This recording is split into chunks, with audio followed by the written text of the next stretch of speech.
Bonjour et bienvenue dans ce 14e épisode de Casserole. Aujourd'hui, nous allons nous demander s'il est possible de se nourrir sans pesticides. Nous allons parler des effets des pesticides sur la terre, sur notre corps, sur l'agriculture en général. Nous allons nous demander pourquoi nous parlons autant du glyphosate et de Monsanto. Et enfin, nous allons évoquer les mouvements qui sont en lutte contre les pesticides, comme Nous voulons des coquelicots, l'association de notre invitée Jade Jourdan. Jade vient de finir ses études à l'AgroParisTech. Je l'ai rencontrée lors d'un débat sur les pesticides organisé par La Ruche qui dit oui, où elle intervenait. J'ai été impressionnée par son savoir et ses convictions et donc je l'ai invitée à venir nous en parler dans Casserole. Bonjour Jade. Bonjour Zazie. Nous sommes également avec Céline Maguet, notre chroniqueuse vin, qui va, elle, nous parler des pesticides dans le vin, logique. On va se demander avec elle s'il est possible de boire sans pesticides. Salut Céline. Bonjour Zazie. Et donc Céline, là tu nous as ramené d'ailleurs une bouteille de vin et comme pour une fois on enregistre Casserole à 19h et pas à 11h du matin, tu vas pouvoir déjà nous servir un verre. On aurait dû dire bonsoir d'ailleurs. Ouais, on pourrait dire bonsoir, peut-être que les gens écoutent cette émission le matin. Et tu vas nous expliquer plus tard ce que c'est, mais déjà est-ce que tu peux nous dire que dans le vin que tu vas nous servir là, est-ce qu'il y a des pesticides dedans ou pas ? Il n'y a pas de pesticides dans le vin que je vais vous servir, ça t'étonne ou pas ? Non, ça m'étonne pas, ça m'étonne pas venant de toi. Alors déjà, pour commencer Jade, est-ce que tu peux nous expliquer ce qu'est ce mouvement Nous voulons des coquelicots, comment il est né et comment toi tu as décidé de le rejoindre ? Alors, Nous voulons des coquelicots, c'est une association qui s'est fondée l'été dernier, donc l'été 2018, et on est devenu public en septembre de la même année, en apparaissant dans un numéro spécial de Charlie Hebdo qui nous a été dédié, parce que notre président et fondateur, c'est Fabrice Nicolino, qui est un journaliste écologiste qui écrit la rubrique écologie depuis plusieurs années dans Charlie. Et donc, on est né en fait du constat d'avoir envie de lancer un mouvement citoyen et de s'extraire un peu peut-être des pratiques qui sont un peu plus déconnectées du journalisme plus classique et des livres. Enfin, c'est un auteur qui a écrit beaucoup de livres sur, entre autres, les pesticides, mais aussi d'autres sujets comme l'industrialisation de la viande, etc. On a lancé un appel, qui est un appel à la mobilisation et un appel pour que les citoyens français se saisissent de la question des pesticides. Et notre manière de nous rendre visibles, c'est notre symbole, le coquelicot. Et on organise des rassemblements tous les premiers vendredis du mois. On y a environ 800 rassemblements en France, dans beaucoup de villes et de campagnes. Et on se rassemble la plupart du temps devant des mairies, dans des places de village, un peu là où ça semble pertinent selon les contextes. Et donc l'idée qu'on a, c'est vraiment d'insuffler cette énergie pour que des gens saisissent de cette question et voilà, et créer des dynamiques locales autour de chez eux pour mobiliser autour de la question, faire signer l'appel, le rendre visible. Et vous avez aussi une petite cocarde qu'on peut acheter sur votre site, un petit coquelicot. On a un petit coquelicot. On se reconnaît entre coquelicots. Moi je l'ai. Et il y a un monsieur dans la rue qui s'est approché de moi la dernière fois qui avait aussi un coquelicot à sa boutonnière. Bon, c'est marrant. Et qui m'a dit... Vous faites partie des coquelicots. Ça faisait un peu secte comme ça, mais voilà, c'est aussi une façon sympa de... On a des petits coquelicots et c'est aussi en fait justement une manière de se reconnaître, parce que ça fait du bien aussi de sentir qu'on n'est pas seul, qu'on n'est pas isolé, en fait, de se rendre compte que c'est quand même des questions qui concernent énormément de gens, même des gens qui sont pas forcément référencés dans la sphère écolo, des gens qui sont pas forcément, qui mangent pas forcément complètement bio, etc., mais tout simplement qui aimeraient, s'ils avaient réellement le choix, en fait, ne pas courir ce risque et ne pas... qui comprennent que c'est quelque chose qu'ils ne souhaitent pas dans leur vie. Et cette cocarde aussi, il y a écrit Stop pesticides dessus, et c'est aussi, je pense, une manière d'engager le débat. Je pense que si on porte ce symbole-là et qu'on est dans un dîner ou dans une assemblée, souvent ça pose des questions, en fait, et du coup, ça permet d'ouvrir cette discussion peut-être avec des gens autour de nous et de se rendre compte qu'on peut éduquer les gens, que certainement des personnes ne sont pas sensibilisées et que de l'autre côté aussi, beaucoup de personnes sont sensibilisées et partagent cet avis aussi. Et en fait, c'est juste rendre cet avis-là visible. Et oui, et on l'a vu en préparant cette émission avec Céline notamment, il y a énormément de choses à dire sur le sujet et énormément de choses à lire. Enfin, c'est vraiment beaucoup d'informations très denses. Est-ce que peut-être juste pour commencer l'émission, on peut rappeler aux auditeurs la définition des pesticides. Qu'est-ce que c'est un pesticide ? Alors, nous, le message qu'on porte, c'est l'interdiction de tous les pesticides de synthèse en France, quels qu'ils soient. Donc, qu'est-ce que c'est un pesticide de synthèse ? En fait, c'est un produit chimique qui est destiné à la protection de la culture. Donc, par exemple, on peut citer un fongicide. C'est fait pour éliminer les champignons. Un herbicide, ça va détruire les mauvaises herbes ou les cultures en général. Par exemple, un herbicide très connu, c'est la molécule du glyphosate. On va en reparler. Bien sûr, les insecticides aussi, c'est comptabilisé dans les pesticides. Ça tue des insectes ravageurs pour les cultures. D'accord. Et ça, peut-être, ça sera encore l'objet d'une autre émission, mais dans les insecticides, il y a aussi ce dont on parle et qui inquiète beaucoup, c'est les insecticides qui tuent les abeilles. Et alors ça, c'est une petite question. Souvent, on entend que s'il n'y a plus d'abeilles, enfin, il y aura beaucoup de variétés de plantes et de fruits qui vont disparaître. Ça, parfois, quand on l'entend, on se dit, qu'est-ce que ça veut dire concrètement ? En fait, les abeilles, elles sont responsables de la pollinisation de beaucoup de plantes qui ont des reproductions sexuées. Donc, par exemple, c'est presque toutes les plantes, sauf par exemple le céréal, le soja, etc. Mais si on pense à tous les fruits, énormément de légumes, c'est le cas. Et donc, en fait, elles se baladent de fleur en fleur et elles distillent le pollen. Et donc, ça permet de faire la fécondation comme les plantes sont statiques. Certains pollens sont disséminés par le vent, mais la plupart, c'est quand même des coévolutions avec les insectes. Et donc, en fait, si on perd ça, on perd cette capacité naturelle, finalement, des fruits qu'ils ont de se reproduire. Et surtout, au-delà de ça, bien sûr, parce qu'on peut toujours dire « Ah, mais on compensera par une technologie, etc. » ou on fera travailler des gens pour le faire manuellement. Ça existe déjà dans des régions du monde. Il y a l'exemple de la Chine qui est extrêmement célèbre. Et justement, dans ces endroits du monde où ça existe, on se rend compte que c'est des gens qui vont polliniser des pommiers, à la main avec des petits bâtons de bois.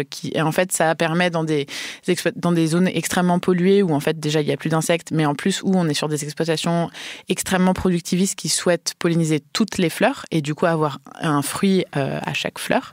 Ça leur permet d'avoir en fait un taux de pollinisation extrêmement haut, mais quand on fait des analyses nutritionnelles finalement dans ces fruits, on se rend compte qu'ils ont des qualités extrêmement faibles, des taux de vitamines très bas, qu'en fait c'est vraiment catastrophique. Donc au-delà du fait que ça paraît fou de vouloir remplacer un processus naturel, inné, et surtout qu'il y a en fait ces plantes-là, elles se sont développées en coévolution avec ces insectes, donc en fait elles existent parce que ces insectes existent et vice-versa.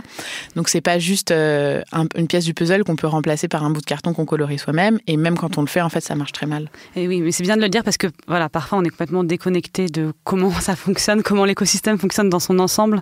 Et là, en fait, ce que tu racontes, ça serait un peu l'insémination artificielle des plantes, quoi. Exactement, sauf que ça marche moins bien qu'avec les vaches, même si je vous souhaite pas non plus, je le souhaite pas aux vaches. Mais... Et donc toi, tu disais que vous êtes contre les pesticides, tous les pesticides chimiques de l'industrie, de synthèse. Pour la terre, il y a des produits qu'on utilise naturellement depuis des décennies. Bien sûr, en bio, il y a des produits qui sont utilisés.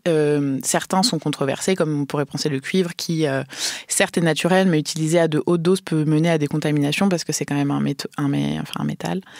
Et alors...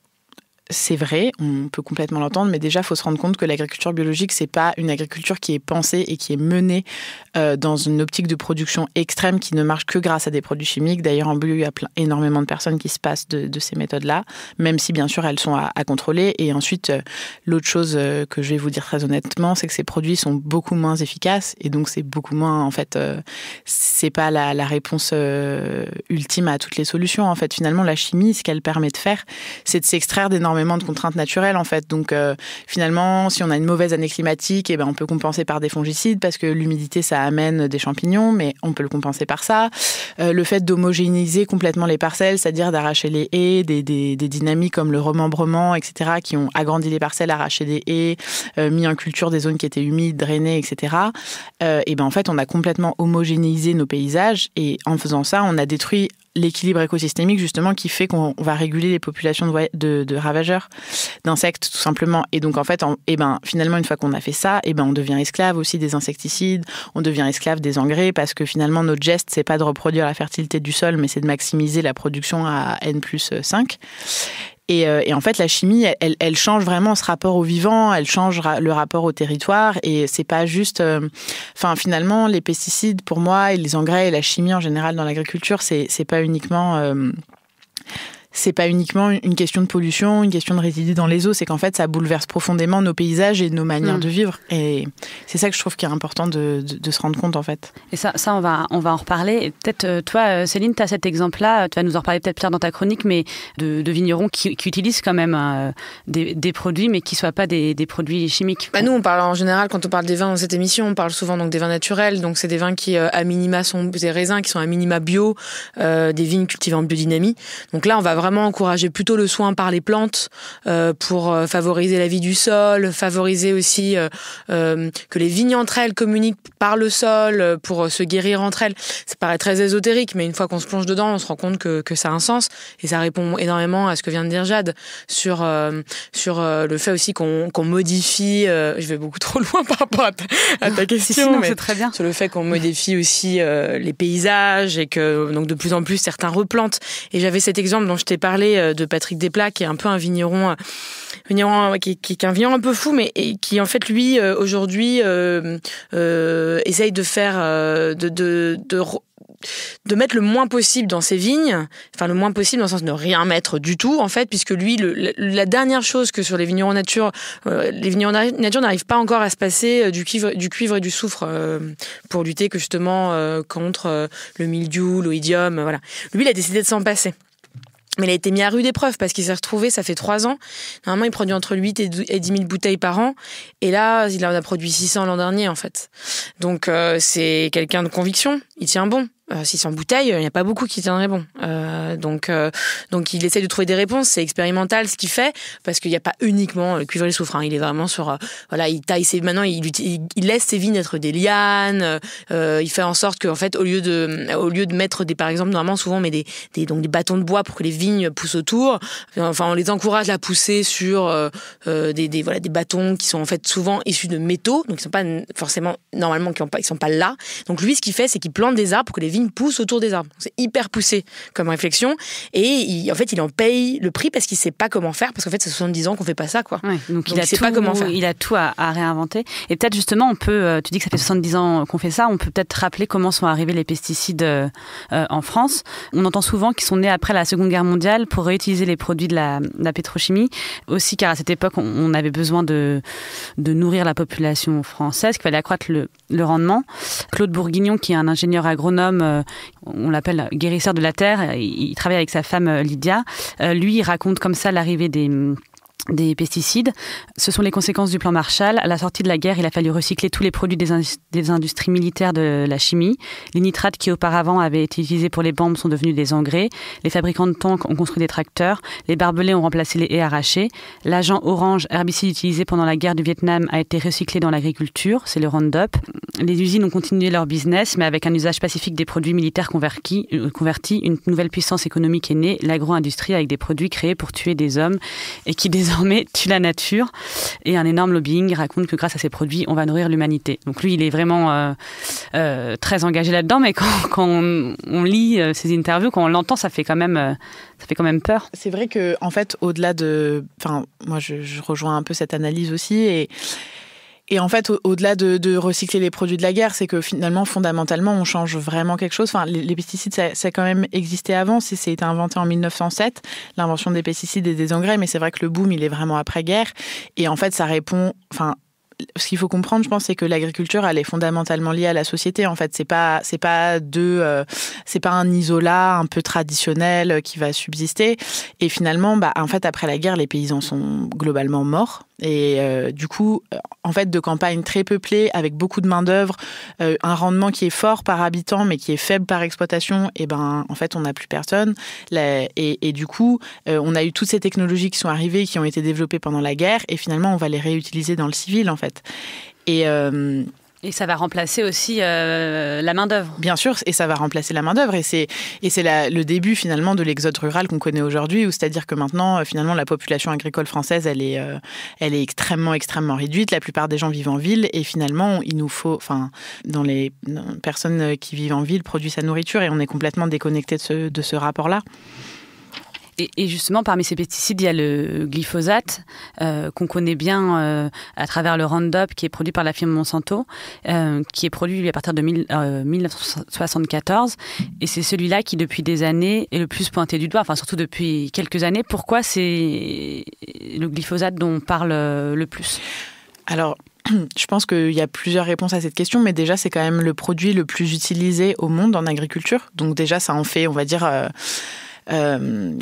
un produit qui peut poser des problèmes sur énormément de continents, qui est utilisé dans tous les types de cultures quasiment, que ça soit l'arboriculture, les grandes cultures céréalières, le maraîchage, etc. Donc c'est quand même Voilà. Et aussi le glyphosate, on s'en rend pas forcément compte, mais c'est visible en fait pour des gens qui vivent dans des zones périurbaines. Par exemple, le glyphosate, c'est un herbicide total en fait, donc on l'applique sur des cultures et en une semaine, ça crée une carence chez les plantes et les champs deviennent roux en fait, mais très roux orange. Et donc en fait, c'est une pollution qui est beaucoup moins invisible que les autres. Et moi, je suis persuadée que ça participe au fait que les gens s'en rendent compte et les gens se sentent menacés par ça parce que c'est quelque chose qu'ils peuvent appréhender beaucoup plus simplement. Et après, il y a une autre chose qui est assez affolante en fait, c'est que moi, j'ai travaillé sur, j'ai fait une méta-analyse dans le cadre de mes études sur tous les papiers qui ont été publiés sur le glyphosate en fait, en utilisant comme indicateur des microalgues et des cyanobactéries. Donc c'est très pratique parce que comme c'est en fait la base de la chaîne alimentaire, c'est des organismes qui sont très petits et qui existent dans tous les types de milieux, l'eau de mer, l'eau douce, le sol, les arbres, les plantes, enfin voilà.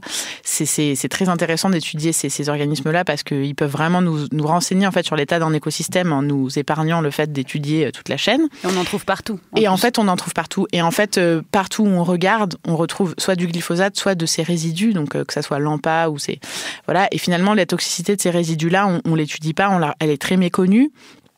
Les temps de résidence dans l'environnement, enfin, il y aurait énormément de choses qui sont critiquables dans la manière dont on réalise des textes écotoxicologiques en sciences. C'est pas forcément le sujet de cette émission, mais... Ça va devenir trop pointu pour nous, mais pour une prochaine émission, quand on sera tous bien calés, là, tous les auditeurs. Mais en tout cas, ouais, je pense que le glyphosate, c'est une grande question parce qu'il y en a absolument partout, en fait. Et du coup, voilà. Céline qui lève la main. Oui, j'avais juste une question. On n'utilise pas le terme glyphosate à tort, parce que dans le Roundup, au final, il y a 40% de glyphosate, le reste est des produits toxiques, on les met pas en avant. Que si en plus, on pointe du doigt le glyphosate, ça veut dire que c'est ça qui va être interdit, mais que les 60% restants, ce sera le produit suivant, en fait. Bien sûr. Alors, en fait, ce qu'il faut comprendre, c'est que le glyphosate, c'est le nom de la molécule active. Donc, c'est comme le Doliprane, la molécule active, c'est le paracétamol, en fait. Voilà. Et en fait, le Roundup, c'est le nom de la formule, mais finalement, la molécule du glyphosate, elle est tombée dans le domaine public depuis plusieurs années. Et en fait, il y a énormément de marques qui font des formulations. Et même Monsanto a énormément de formulations du glyphosate. Donc, tu as Roundup Ready, Rodeo. 100% glyphosate. Non. Avec la molécule active du glyphosate et ils ont ce qui s'appelle des adjuvants. Donc en fait, c'est ce qui va rendre la molécule plus efficace. Donc qui va booster la molécule. Donc qui va faire qu'elle va mieux adhérer aux feuilles, moins être plus agressive et mieux marcher en fait, et ça la booste. Et en fait, finalement, les tests de toxicité pour la mise en commercialisation de cette molécule, elles sont faites sur les molécules pures et non pas sur les formulations. Et en fait, quand on compare la toxicité des formules par rapport aux toxicités de la molécule pure, on se rend compte qu'il y a un écart énorme. Or, personne n'est soumis au glyphosate pur parce que en fait, ça coûte beaucoup trop cher et c'est beaucoup plus simple de mettre des choses qui exacerbent le pouvoir de la molécule en pour autant coûtant beaucoup moins cher. Et effectivement, je pense qu'on a aussi beaucoup parlé du glyphosate à travers le Roundup et à travers Monsanto. Et à l'époque, quand Monsanto a lancé son produit, est-ce qu'on avait vraiment aucune conscience écologique? Donc ça fait maintenant 50 ans. Aucune conscience écologique des dégâts. Je voulais juste écouter deux publicités de 90 et 92 de Roundup. Roundup, il n'y a pas mieux pour désherber. Et au prix où c'est maintenant, j'hésite pas, j'en mets partout dans les champs. Roundup de Monsanto. Ensemble, défendons votre terre. Comme les nuages, comme l'air, comme la pluie, comme le soleil, Roundup de Monsanto est un élément primordial pour l'agriculture.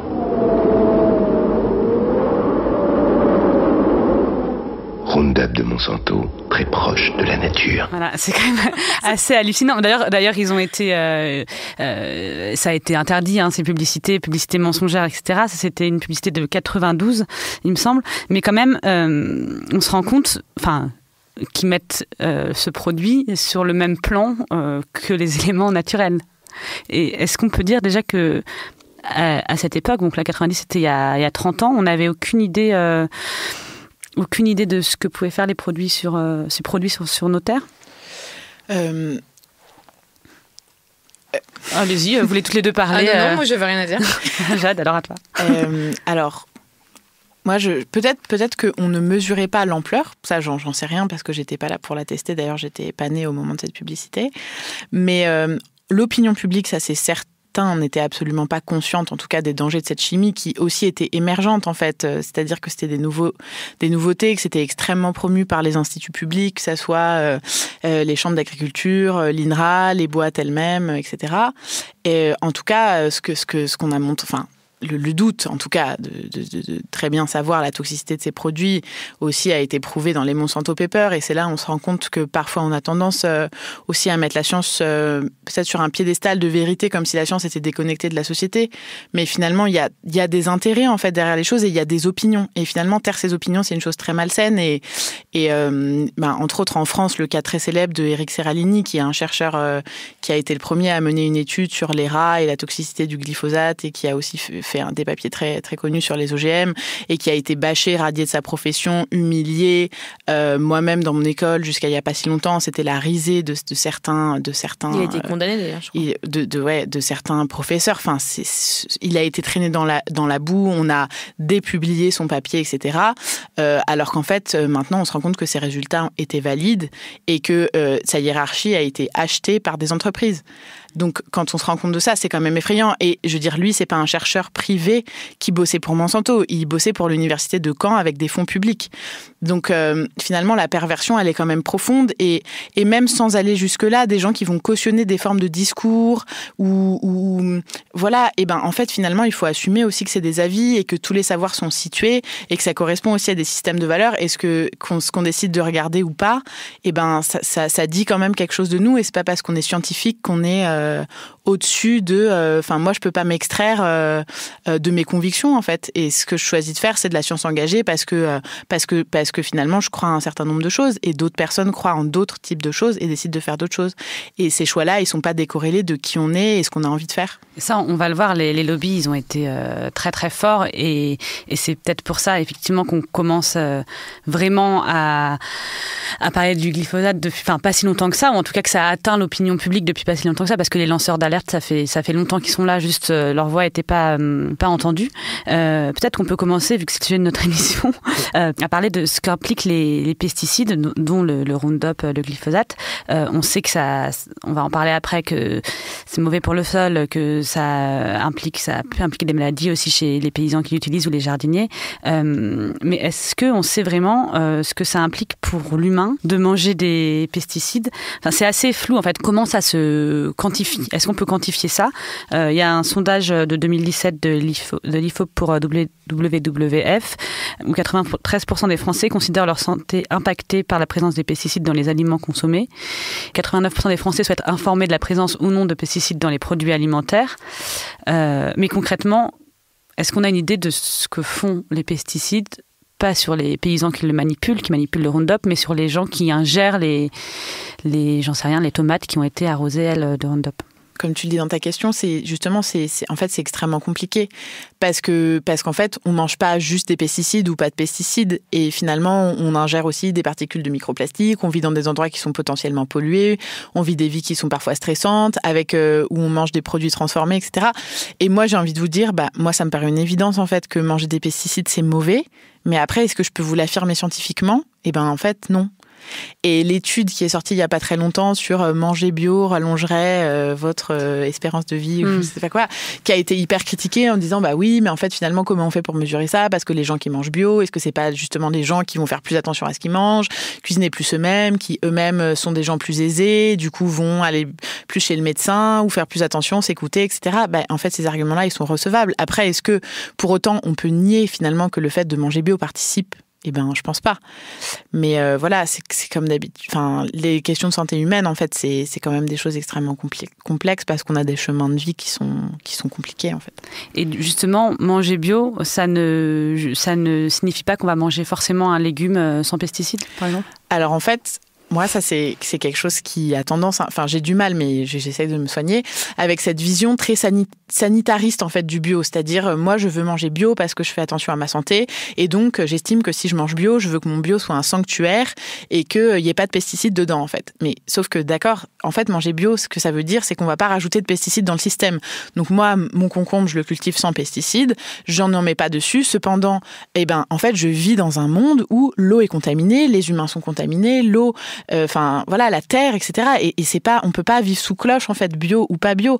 Et pour moi, le vrai geste en fait de manger bio, c'est de dire c'est un refus finalement de cette manière-là de traiter le vivant, et c'est un refus de l'empoisonnement général des écosystèmes par les pesticides, et non pas une envie pour soi-même de manger pur, etc. Enfin, voilà, rien n'est pur, l'eau qu'on boit a déjà été bu par d'autres gens, et puis voilà, et il faut vivre avec ça, quoi. Et oui, c'est ce qu'on disait tout à l'heure, c'est qu'on peut pas sortir ça d'un écosystème bien sûr global. Et il y a un nouveau label, qui est le label sans résidus de pesticides, qui existe, qui a été créé. Donc c'est un petit label rond de couleur verte. On le voit déjà dans certains supermarchés. Ça a été fait par un collectif de 52 producteurs. Ça a été donc monté par eux. Et donc c'est, je pense, pour répondre à l'attente des consommateurs. C'est un produit qui est censé n'avoir aucun résidu de substance active. Et c'est garanti par il y a des tests qui sont faits par un laboratoire indépendant certifié et un organisme de contrôle extérieur. Ça, pareil, Jade, j'imagine que tu vas me dire que c'est pour les produits maraîchers, il me semble. Ouais, c'est surtout fruits et légumes. Alors, bon...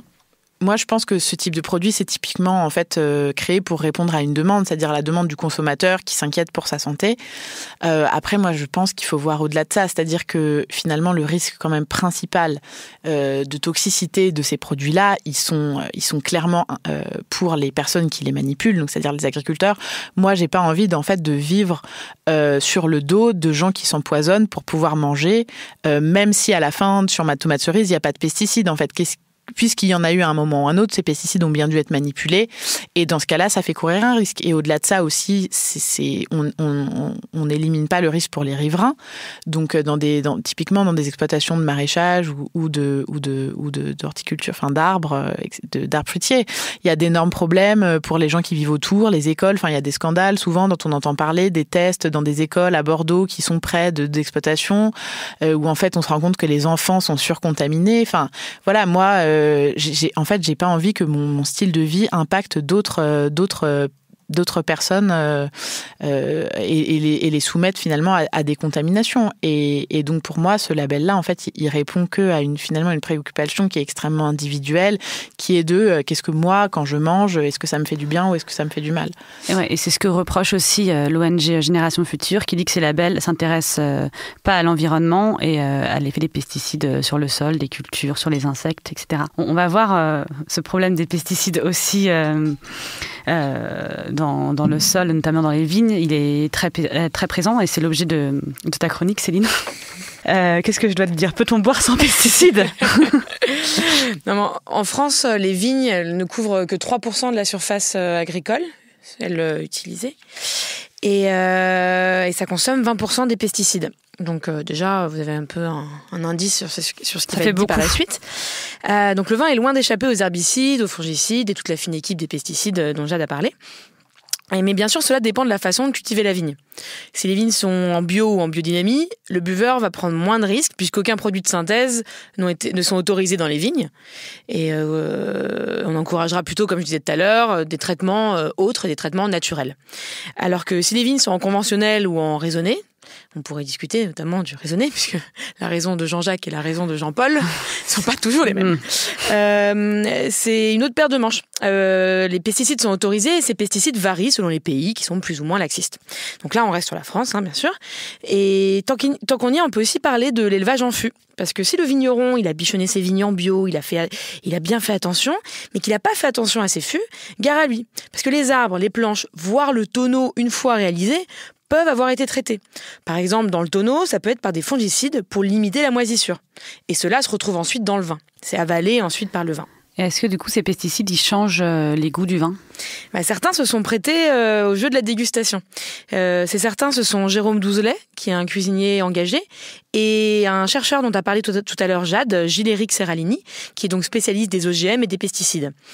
Ils se sont mis à table avec des cuisiniers comme Michel Bras ou Marc Vera, des amateurs éclairés et des vignerons comme Feu Anne-Claude Leflève, grande vigneronne bourguignonne.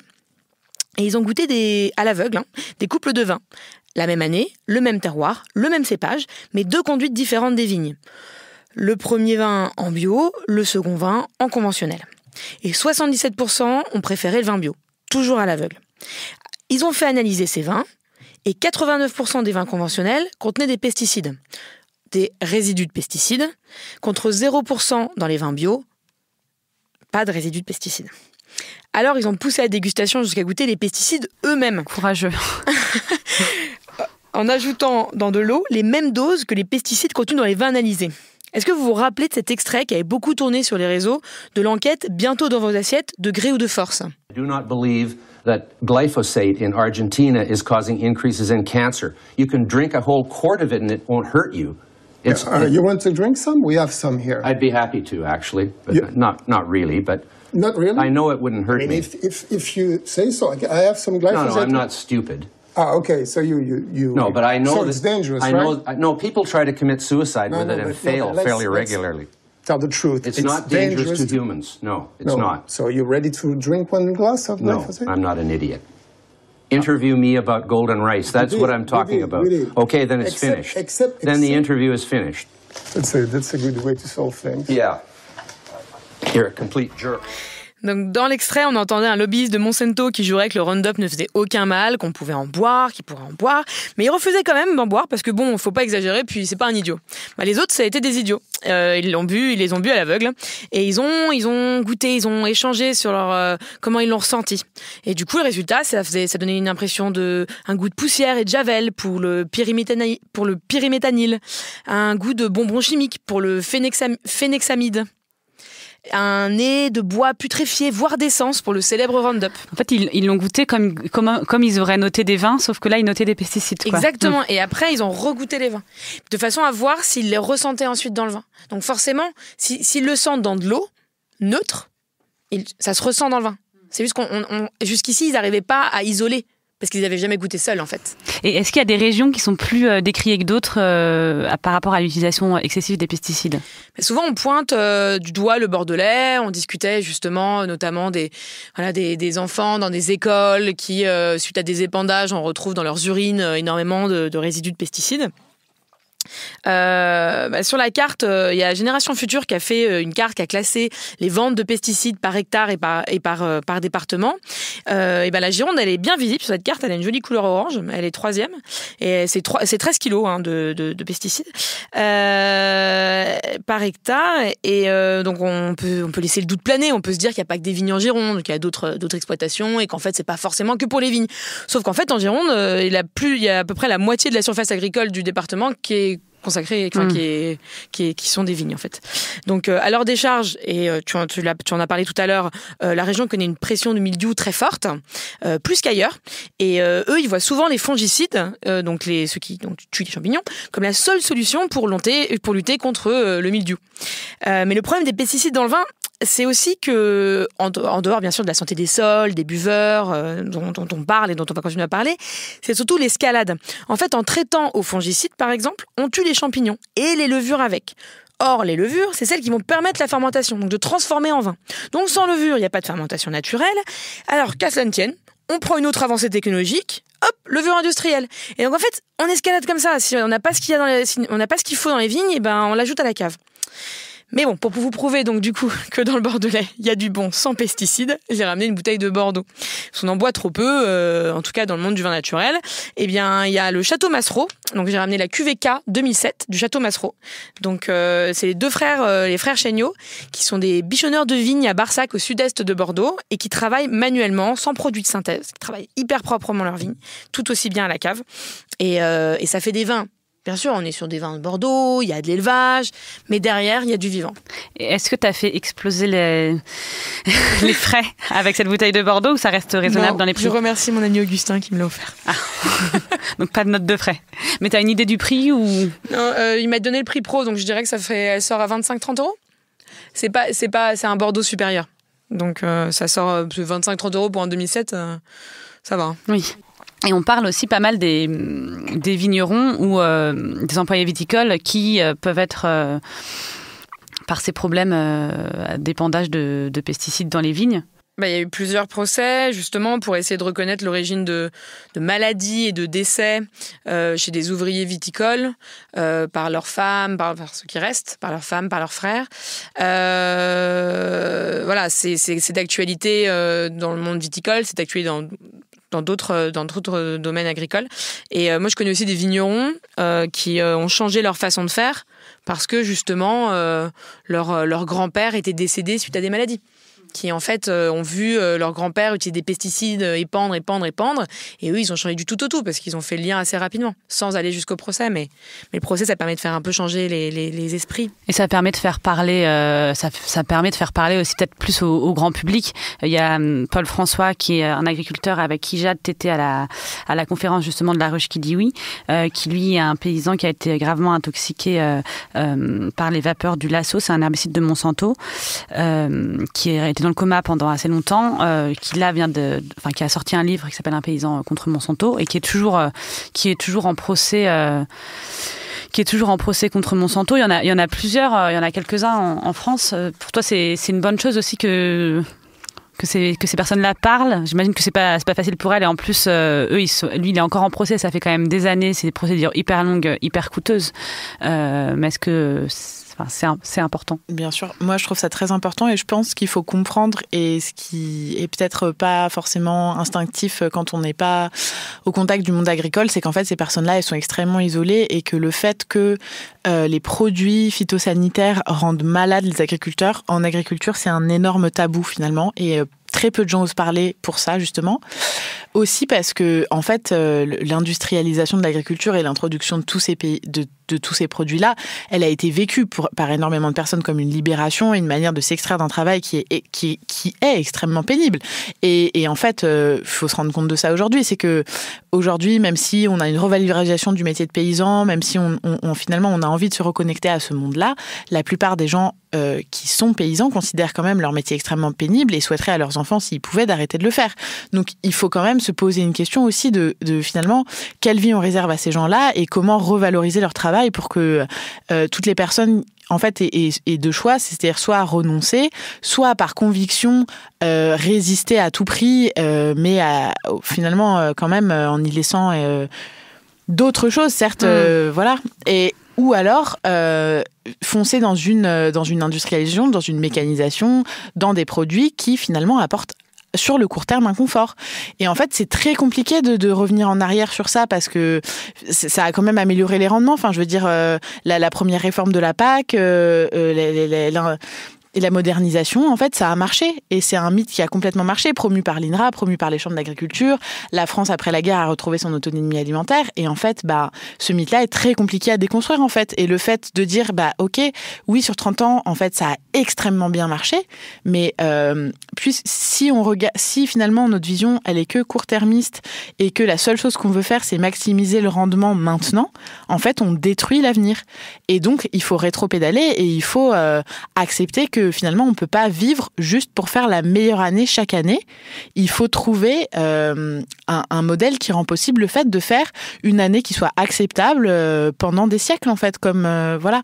Et je pense qu'on a cette image souvent de l'agriculture industrielle dans des usines, des poulets entassés dans des cages, des porcs sur des caillebotis, etc. Mais je pense que l'industrialisation, c'est pas ça en fait. L'industrialisation, c'est de dire que l'unique but auquel on souhaite répondre, c'est la fructification du capital, et donc ça passe par la productivité immédiate des champs. Et Paul François, lui, justement, il était en conventionnel. Enfin, complètement. Et même lui, après son intoxication, moi, c'est quelque chose qui m'a frappé. Donc, je pense qu'il a eu cette contamination en 2004. Il a commencé son procès en 2006, si je me souviens bien. Et il est passé en bio en 2015. C'est-à-dire que pendant des années, il a continué à utiliser des produits de la firme qu'il avait intoxiqués. Et au bout d'un moment, en fait, éthiquement, il n'y arrivait plus. Et du coup, il est passé en bio. Mais pendant longtemps, il a défendu cette position conventionnelle. Et lui, typiquement, il est un peu le symbole, c'est un très grand céréalier de Charente, ses parents étaient agriculteurs, etc. Ils ont hérité de ce modèle de prospérité économique grâce à la chimie, de confort de vie, etc. Et ça a été extrêmement difficile pour lui de faire le deuil finalement de ce modèle-là, qui avait quand même bien marché pour lui. Et il a dit lors de cette interview, ce qui était très intéressant, c'est que quand il a dit à son père, voilà, j'arrête, je passe en bio parce que pour moi, ça fait plus sens en fait d'utiliser de la chimie, son père lui a dit, je sais sais que tu as raison et au moins tu seras en accord avec tes principes, mais bon courage. Donc c'est-à-dire que pour toute une frange finalement des agriculteurs, ce retour-là, le caractère vraiment ringard finalement des agricultures alternatives, elle a la peau vraiment dure en fait. En fait, je suis persuadée que, entre autres, une grande partie du problème, c'est que les campagnes sont vides. Et donc, quand on a un agriculteur pour 500 hectares, et ben finalement, à part faire faire du tracteur et du pesticide, c'est compliqué, quoi. Et ces nouvelles formes, en fait, collectives, de produire, de réinventer finalement ce que c'est qu'une société plus agricole, elle reste à construire et c'est vrai qu'en fait, ça fait peur. Et il faudrait aussi peut-être qu'il y ait des politiques plus globales où, j'en sais rien, le coût de la main-d'œuvre soit pas taxé pour que les paysans bio puissent avoir de la main-d'œuvre dans leurs champs et que ce soit pas un coût financier qui les freine. Bien sûr, nous, c'est aussi ce qu'on défend. C'est pour ça qu'on porte le lobby citoyen pour faire changer la loi et pour faire interdire les pesticides en France, parce que finalement, la modernisation, c'était un choix politique qui a concerné l'agriculture, entre autres, qui a modifié finalement notre cadre de vie à tous et qui a modifié notre environnement au sens large, c'est-à-dire les pollutions auxquelles on est soumise, notre manière de manger, etc. Et on peut aussi faire des choix politiques. Finalement, tout ça, c'est des choix. En fait, il n'y a pas d'impossibilité d'un côté ou d'un autre. C'est des directions à prendre et c'est des vrais choix. Et il n'y a pas...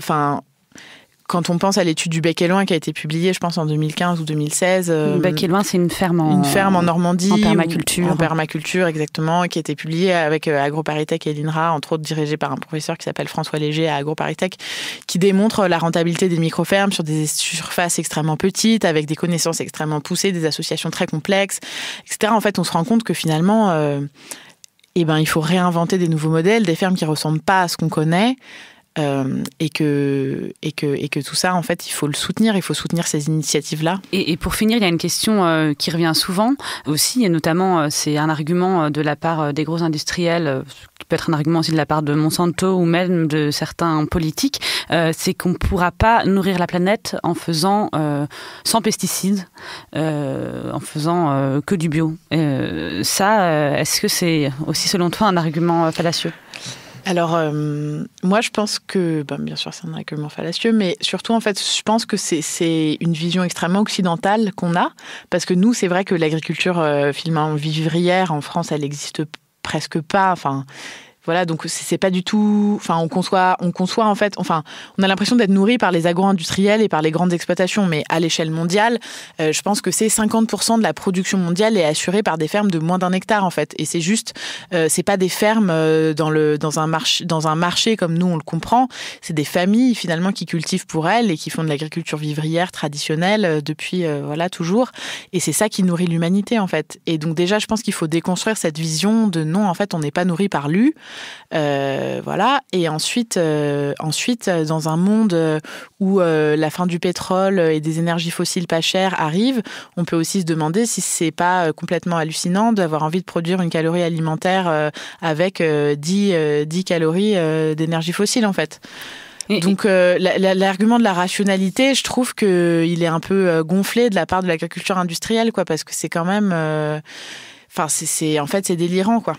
Parce que ce que tu dis au contraire, c'est que avec les pesticides, une partie du monde, donc notamment les pays du Nord, impose un modèle dominant sur l'autre partie du monde et les rend dépendants alimentairement. Ça serait encore un autre grand sujet. Mais tu me disais aussi quand on s'est eu au téléphone avant l'émission que l'agriculture industrielle cultive la misère et que s'occuper des questions environnementales, c'est s'occuper de tout le monde.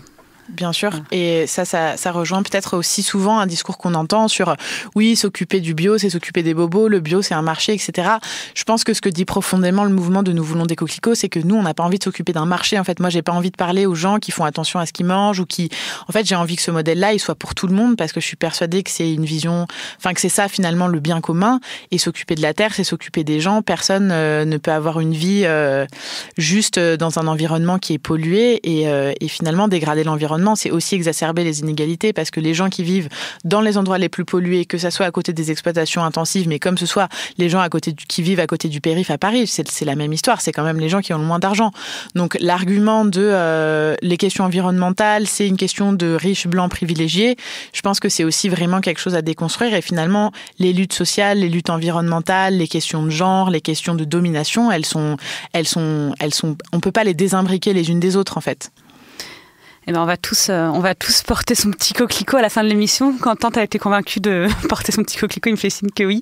Merci beaucoup, on arrive à la fin de l'émission. Je vous demande, comme à chaque fois, un conseil de lecture, un documentaire. Là, on pourrait vous faire toute une bibliographie de 15 pages sur le sujet, mais on a dû faire des choix. Céline, qu'est-ce que tu as choisi pour nos éditeurs? Déjà, j'aimerais conseiller le livre dont j'ai parlé tout à l'heure sur la dégustation faite par Jérôme Douzelet et Gilles-Éric Serralini. Le goût des pesticides dans le vin aux Actes Sud. Et aussi, j'ai une exposition que j'avais vue à Arles et qui est ensuite devenue un livre. C'est Monsanto, une enquête photographique de Mathieu Asselin qui justement retrace tout le lobby de Monsanto, toute l'histoire de Monsanto pendant la guerre du Vietnam, ensuite la transformation du marché de Monsanto qui s'est beaucoup plus intéressé à l'agriculture, qui a transformé aussi donc ce marché-là. C'est une exposition qui m'a beaucoup marquée et je vous conseille d'acheter ce livre. Très bien. Et toi, Jade? Et moi, déjà, je suis super contente qu'on me pose cette question parce que je passe ma vie à recommander des lectures qu'on ne me demande jamais. Alors, je vais quand même vous recommander le livre, le manifeste de l'association qui s'appelle Nous voulons des coquelicots, qui est écrit par Fabrice Nicolino et François Veilleret, qui est une approche un peu historique de l'histoire des pesticides et je pense qui est très intéressante si on est touché par peut-être des approches journalistiques et historiques, en tout cas des faits. Et ensuite, une autre lecture, c'est le livre Permaculture de Perrine et Hervé Gruyé, qui sont justement les deux fermiers qui ont fondé Le Bec et Loin et qui expliquent leur cheminement personnel dans le fait de monter leur exploitation et entre autres un peu des techniques, etc. Et qu'est-ce qui les a portés dans cette vie-là. Et je trouve ce livre très intéressant parce que finalement, il accepte la part de sensible et la part de... des choses personnelles en fait et des choix, l'influence de qui on est, des individus dans les choix de vie qu'on fait, et je trouve ça très intéressant et en tant que scientifique en tout cas ça m'a beaucoup aidé à accepter le fait qu'il y a des choses personnelles qui relèvent du sensible et qu'on doit les accepter dans notre travail et que de toute façon en fait on peut pas les nier. Voilà. Eh ben, merci beaucoup. Moi, je vous recommande à tous d'aller donc voir aussi sur le site Nous voulons des coquelicots. Vous pouvez aller signer l'appel. Surtout, c'est très important si vous ne l'avez pas fait.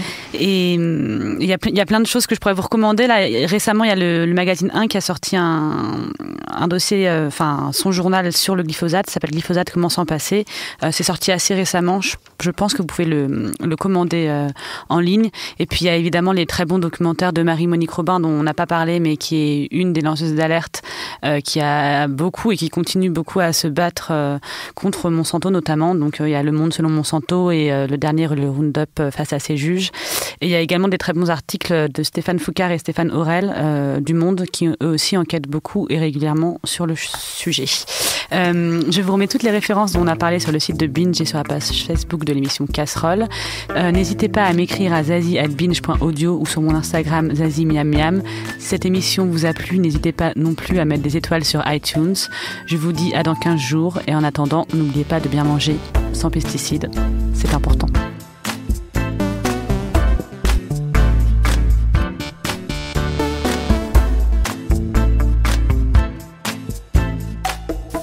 Binge.